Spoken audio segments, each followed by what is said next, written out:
This YouTube channel does not promote any violent, harmful, or illegal activities. All content provided by this channel is meant for an educational purpose only.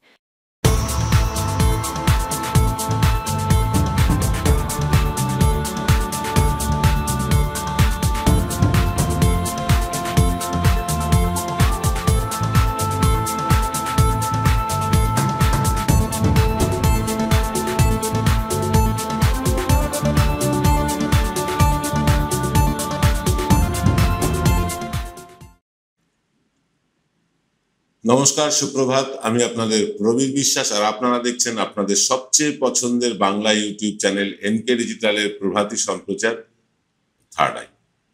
Third আইতে আজ আমরা মাননীয় মুখ্যমন্ত্রীর কাছে কয়েকটি প্রশ্ন রাখবো। আপনারা দেখে আসছেন যে আমরা নিয়মিতভাবে রাজ্যের মুখ্যমন্ত্রী এবং দেশের প্রধানমন্ত্রীর কাছে কিছু প্রশ্ন রাখছি। আজও তেমন প্রশ্ন থাকবে। দেখুন, ডাক্তারদের সবাই গিয়ে মাননীয় ডাক্তারদের বেতন বাড়ালেন। প্রত্যেক ডাক্তারদেরই কিছু না কিছু বেতন বেড়েছে। এমনিতেই ডাক্তারদের পড়াতে সরকারের লক্ষ লক্ষ টাকা খরচ হয়, তারপরে এই ডাক্তারদের বেতন বেড়েছে। ডাক্তারদের বেতন কি কম? তাদের বেতন দিয়ে কি গ্রাসাচ্ছাদনের ব্যবস্থা করা যায় না? না, যায়।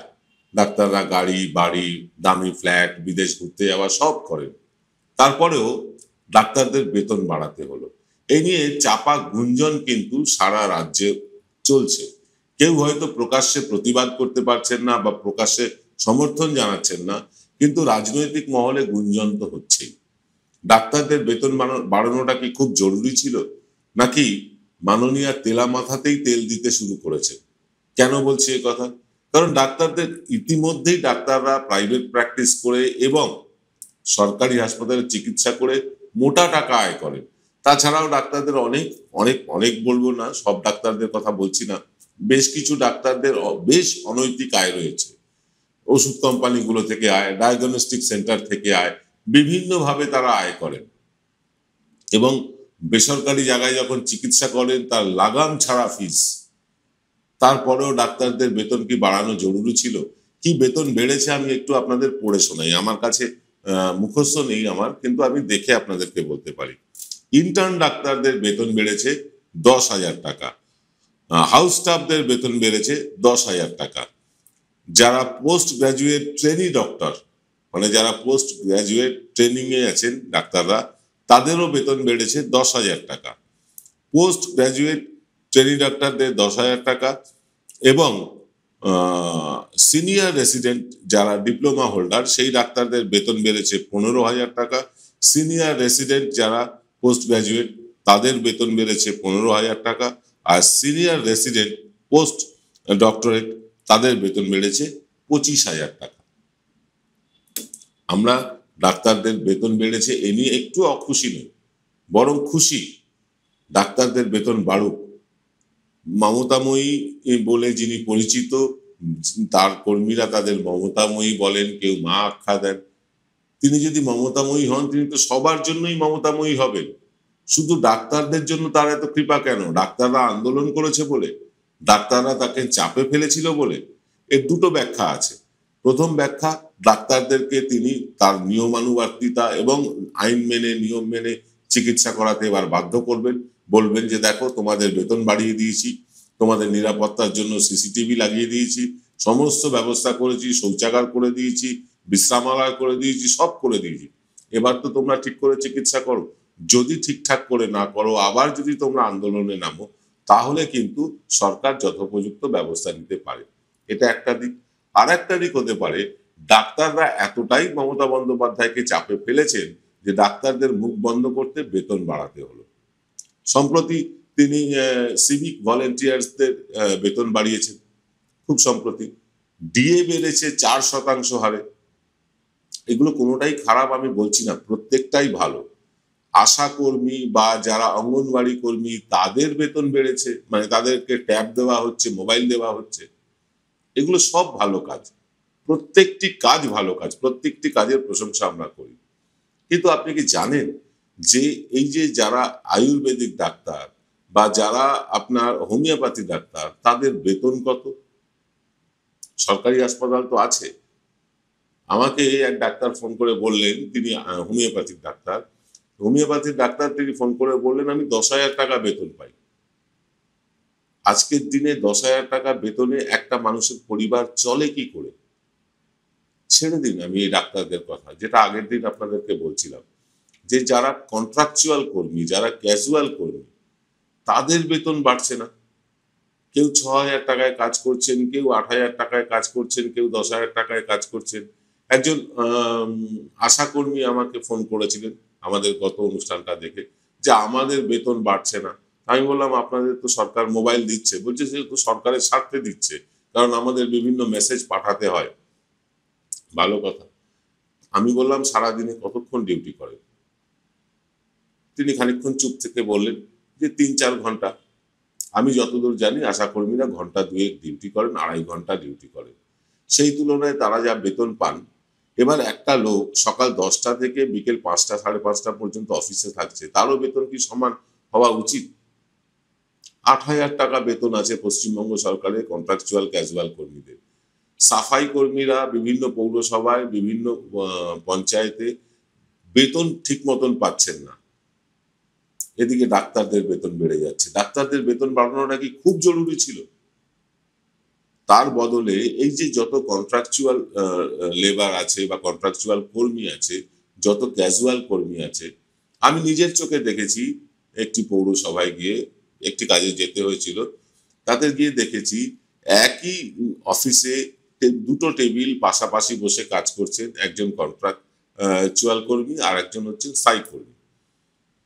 আমি কন্ট্রাকচুয়াল কর্মীর সাথে কথা বললাম, জানতে পারলাম যে স্থায়ী কর্মীটির বেতন হচ্ছে 45,000 টাকা, আর কন্ট্রাকচুয়াল কর্মী তিনি পান 8,500 টাকা। আমি বললাম কাজের কি তফাৎ? তিনি বললেন কাজের কোনো তফাৎ নেই, বরং ওনাদের থেকে বেশি কাজ আমাদের করতে হয়। যেহেতু ওনারা পাকা স্থায়ী কর্মী, পাকা চাকরি, তাই কাজের বোঝা আমাদের উপর চাপিয়ে দিয়ে ওরা ইউনিয়নবাজি করেন, আড্ডা মারেন। এই অবস্থা। মমতা বন্দ্যোপাধ্যায় ইমিডিয়েট কি উচিত না এই কন্ট্রাকচুয়াল ক্যাজুয়াল কর্মীদের বেতন খানিকটা বাড়ানো? এই 8,000 10,000 টাকা মাইনেই একটা পরিবার চলে কি করে? 4 জনের পরিবার ছেড়ে দিন, স্বামী স্ত্রী বাচ্চা ছেড়ে দিন, স্বামী স্ত্রীর পরিবার চলতে পারে এই আজকের দিনে 8,000 10,000 টাকা মাইনেতে? এক শ্রেণীর লোক ক্রমাগত বড় লোক হয়ে যাচ্ছে। সরকারি কর্মীরা তারা ডিএ পাচ্ছে, তারা মোটা বেতন পাচ্ছে, ডাক্তাররা মোটা মাইনে পাচ্ছে, সিভিকদের মাইনে বাড়ছে, আশা অঙ্গনওয়াড়ি কর্মীরা বিভিন্ন রকম সুযোগ সুবিধা পাচ্ছে। শুধু ব্রাত্য থেকে যাবে এই প্যারা টিচার আর এই ক্যাজুয়াল কন্ট্রাকচুয়াল কর্মীরা। প্যারা টিচারদের মাইনে 10,000 টাকা। অনেকে বলছেন যে প্যারা টিচাররা তো 2টো করে ক্লাস নেন, কেউ একটা নেন, তারা তো পুরো সময় শিক্ষকতাও করেন না। প্যারা টিচারদের তবু একটা অপশন আছে যে তারা কাজের পর প্রাইভেট টিউশনিটা করতে পারে, সেখান থেকে তারা রোজগার করতে পারে। কিন্তু যারা অফিসে বসে কেরানির কাজ করছেন ক্যাজুয়াল কর্মী হিসেবে, তাদের তো সেটাও সুযোগ নেই, সেই সুযোগটাও তাদের নেই। তাদের চলবে কি করে? নাকি মমতা বন্দ্যোপাধ্যায় শুধু তেলা মাথাতেই তেল দিতে জানেন? ডাক্তাররা আন্দোলন করেছে, ডাক্তাররা তাকে বিপাকে ফেলেছে, ডাক্তারদের জন্য তার সরকারের সম্মানহানি হয়েছে, তাই ডাক্তারদের একটু টাকা পয়সা দিয়ে তুষ্ট করার চেষ্টা। কেন এরকম হবে? তার রাজনৈতিক দলেও একই অবস্থা। যারা তার সবচেয়ে বেশি বিরোধিতা করে তিনি তাদের বড় বড় পদ দেন। 27 তারিখে দলের মিটিং আছে, জানি না, বলছেন রদবদল হবে। রদবদল হয়ে কি হবে আমরা তাও জানি না। কিন্তু যখন দেখেছি যারা মমতা বন্দ্যোপাধ্যায় সর্বোচ্চ বিরোধিতা করেছে, মমতা বন্দ্যোপাধ্যায় তাদেরকেই কাছে টেনে নিয়েছেন, তাদেরকেই বড় বড় পদ দিয়েছেন। যে ডাক্তাররা মমতা বন্দ্যোপাধ্যায়কে শিরদাঁড়া উপহার দিতে গেল, যে ডাক্তাররা মমতা বন্দ্যোপাধ্যায় সম্বন্ধে এমন কোনো কুকথা নেই সে কথা বলল, আমি সব ডাক্তারদের কথা বলছি না, কিন্তু ডাক্তার ফেটার্নিটির লোক তো করেছে, সেই ডাক্তারদের এই 10,000 টাকা থেকে 25,000 টাকা বেতন বাড়ানোটা কি খুব জরুরি? নাকি যারা ওই 10,000 টাকা মাইনে পাচ্ছেন তাদের বেতনটা 20,000 টাকা করে দেওয়া জরুরি?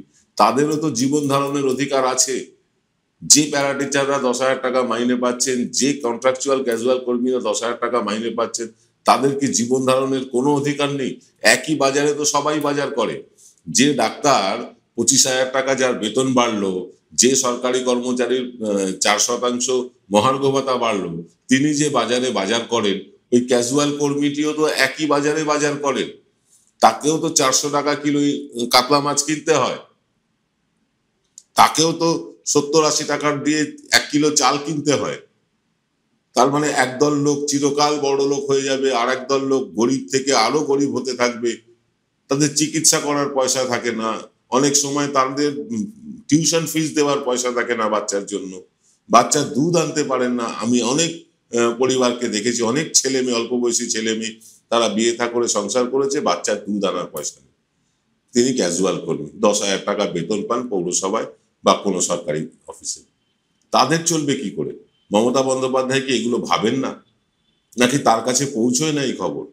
নাকি পৌঁছেও তিনি কানের তুলো গুজে রেখেছেন আর পিঠে কুলো বেঁধে রেখেছেন? আসবো এই নিয়ে ছোট্ট একটা বিরতির পর। Found Kolkata's first ever sweet shop serving so unique items like Dab Malai Curry, Motichur Truffle, Gajor Borfi, Dab Kalakand, and I had to try them. শুধু তাই নয়, শক্তিগড়ের ল্যাংচা, বর্ধমানের সীতাভোগ, মালদার পোস্তকদম, বহরমপুরের ছানা বড়া, এগুলো সবকিছু খেতে হলে আর এত দূরে যেতে হবে না। সুন্দরিনী ন্যাচারালসে পেয়ে যাবে পশ্চিমবঙ্গের বিখ্যাত 10টা জেলার মিষ্টি all under the same roof.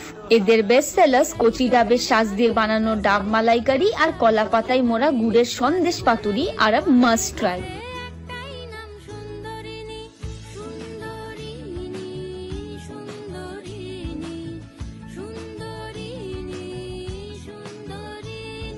জয়গুরু রত্নভান্ডার জ্যোতিষীমা, এখানে গোল্ড মেডেলিস্ট জ্যোতিষী বসেন। হাই কোয়ালিটির আসল গ্রহরত্ন সবচেয়ে কম দামে এখানে পাওয়া যায়। স্থান বেলঘড়িয়া, রানী পার্ক, বটতলা, 2 নম্বর রেলগেটের নিকটে। 9681345722 এবং 9007778922। ফিল্ম বিরতির পর আপনারা দেখছেন এনকে ডিজিটালের সকালের সম্প্রচার থার্ড আই। আমরা বারবার মমতা বন্দ্যোপাধ্যায়ের কানে কথা তোলার চেষ্টা করছি। আমরা একটা খোঁজ নিয়ে দেখেছিলাম যে পশ্চিমবাংলায় কত এরকম কর্মী আছে যারা সরকারি কাজ করেও 10,000 টাকা মাইনে পায়।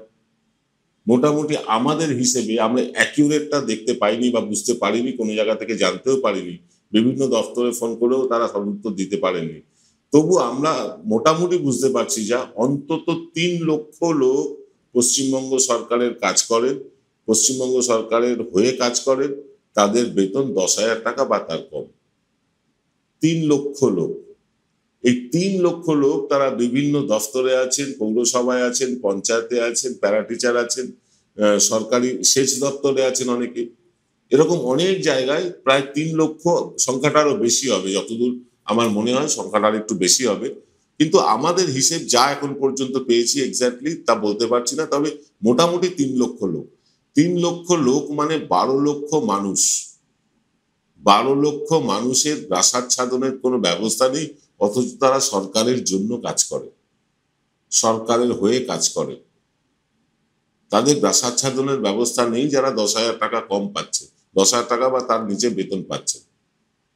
যাদের বেতন 10,000 টাকার কম, রাজ্য সরকারের কি এই মুহূর্তে উচিত না সেই বেতনটাকে দ্বিগুণ করে দেওয়া? এই ডাক্তারদের 25,000 টাকা বেতন বাড়িয়ে, 10 থেকে 25,000 টাকা বেতন বাড়িয়ে ভালো কাজ করেছে, কিন্তু এর থেকেও আরো ভালো কাজ হতো। এই যত ডাক্তারের মাইনে বাড়ছে, যত টাকা বাড়ছে, সেই টাকাই সমপরিমাণ টাকাই ক্যাজুয়াল কন্ট্রাকচুয়াল কর্মীদের জন্য বরাদ্দ করতে পারতেন না? অনেক তো খেলা মেলা উৎসব অনেক কিছু হচ্ছে, ভালো হচ্ছে, এগুলো একটাও খারাপ না। লক্ষ্মীর ভান্ডার অত্যন্ত ভালো প্রকল্প, যুগান্তকারী প্রকল্প, সারা দেশ এখন নকল করছে। এই কন্ট্রাকচুয়াল ক্যাজুয়াল কর্মীদের জন্য কি একটু মায়া দয়া নেই রাজ্য সরকারের? তাদের জন্য কি একবারও তারা ভাবতে পারেন না যে এই মানুষগুলোর 10,000 টাকায় সংসার চলে কি করে?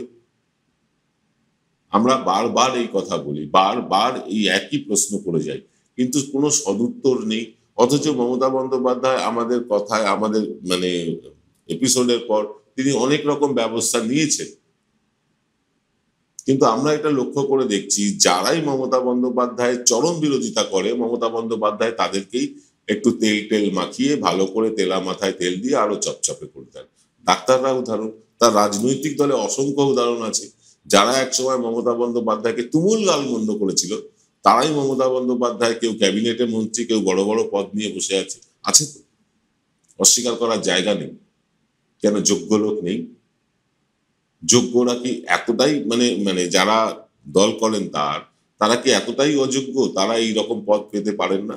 বাইরে থেকে ভাড়া করে লোক নিয়ে আসতে হয়, সেলিব্রিটি আনতে হয়, যারা কোনোদিন একটা পোস্টার মেরে দেখেননি তারা বড় বড় নেতা মন্ত্রী হয়ে যাচ্ছেন, আর যারা সারা জীবন দল করে গেলেন তারা কিছুই পেলেন না।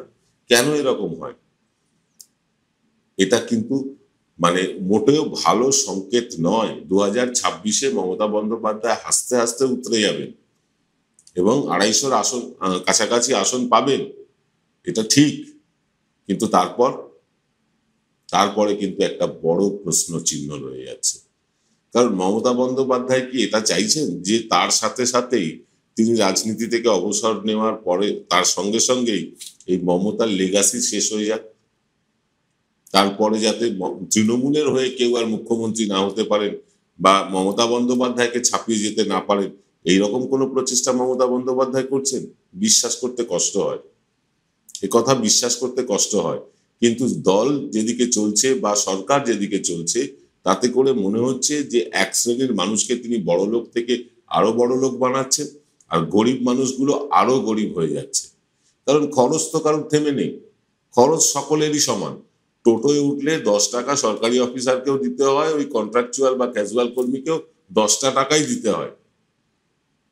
তাহলে তারা যাবেন চলবেন কি করে? অফিস পৌঁছতে গেলে যে খরচ হয়, মানে তার রোজ, আমি বহু লোকের সাথে কথা বলে দেখেছি যারা ক্যাজুয়াল কন্ট্রাকচুয়াল কর্মী, আমি জিজ্ঞাসা করেছিলাম যে এই 10,000 টাকা বেতন পান বা 8,000 টাকা বেতন পান, তো টিফিন যাওয়া আসা এতেই তো অনেক খরচ হয়ে যায়।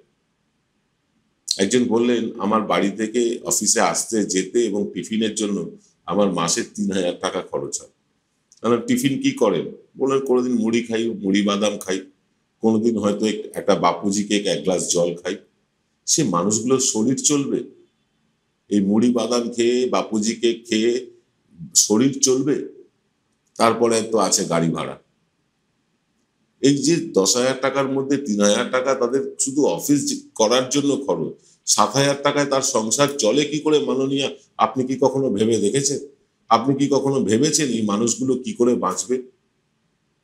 নাকি সরকারি কর্মচারীদের 4% দিয়ে দিচ্ছেন, তাদের আরো ডিমান্ড, তারা বলছেন কেন্দ্রীয় হারে দিয়ে দিতে হবে, কেন্দ্রীয় হারে দিয়ে দিতে হবে। কেন্দ্রীয় হারে ইনকাম ট্যাক্সটা কাকে দেন? কেন্দ্র সরকারকে তো দেন। আপনাকে যত টাকা কেন্দ্রীয় সরকার দিয়ে দিচ্ছে তার তো 30% টাকা নিয়ে যাচ্ছে ইনকাম ট্যাক্স, সেদিকে আপনার খেয়াল নেই। কেন্দ্রীয় সরকার ইনকাম ট্যাক্স নিচ্ছে, কেন্দ্রীয় সরকার টোল ট্যাক্স নিচ্ছে, সেস নিচ্ছে, এইরকম ভাবে তো আপনি বহু টাকা কেন্দ্রীয় সরকারকেই ফেরত দিয়ে দিচ্ছেন।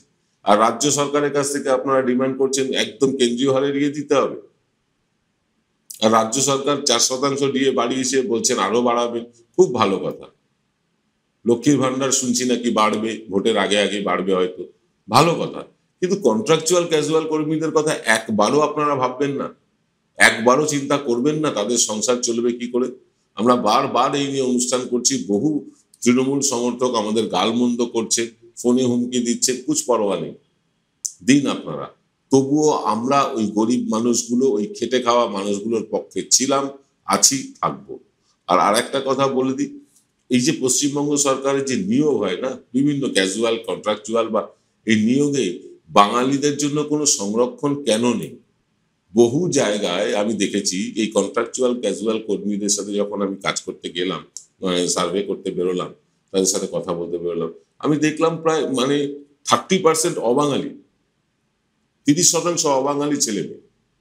তারা কেউ অফিস আসে যায়, বাঙালিদের মধ্যেও আছে, তা অফিসে আসে সকালবেলা ওই বায়োমেট্রিকে থাম লাগায়, আবার বিকেলবেলা আসে থাম লাগায়, বাকি সময়টা পাওয়া যায় না।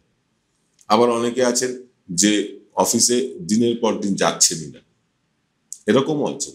কেন? আবার অনেকে আছেন প্রতিদিন অফিস করছেন এবং অনৈতিকভাবে টাকা পয়সা তুলছেন। কেন করবেন না? 10,000 টাকা মাইনে দিয়ে তার সংসারটা চলবে কি করে? তাকে তো অনৈতিকতার পথ নিতেই হবে, তাকে তো ফাঁকি মারতেই হবে।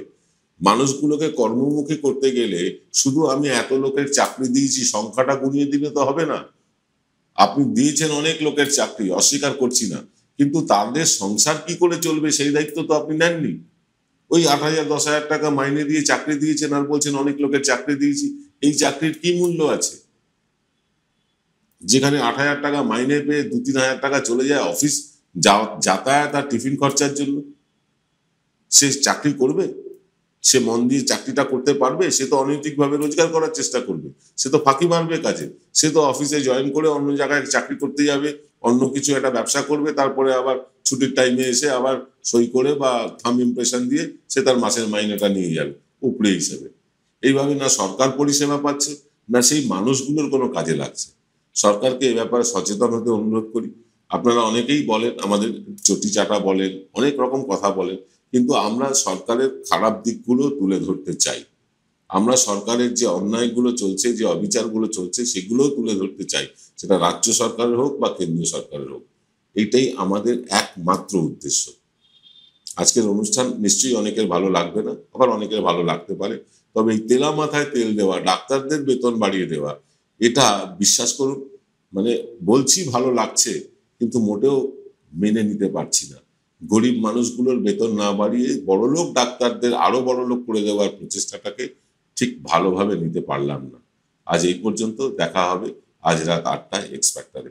সকলে ভালো থাকবেন, নমস্কার।